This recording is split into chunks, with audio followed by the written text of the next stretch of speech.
Today I'll teach you guys how you guys can edit players' number in eFootball. So it's pretty simple. For this, you need to click on game plan at the bottom of your screen. Now once you're inside my team, you can see your team's logo at the left corner of your screen. Click on the team's logo, and from over here you want to choose the option called edit squad number. Once you click on edit squad number, it's going to show you the list of all the players that is in your team. So choose the player whose number you want to change. So for this, I'm going to choose W Hickey. From over here, you can choose whichever number you want by tapping the slider up and down.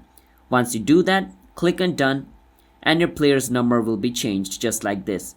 So that is how we guys can change number or edit your player's number on eFootball. It's that simple. So if you guys found our video helpful, then hit the subscribe to our channel, how to guide for future videos like this.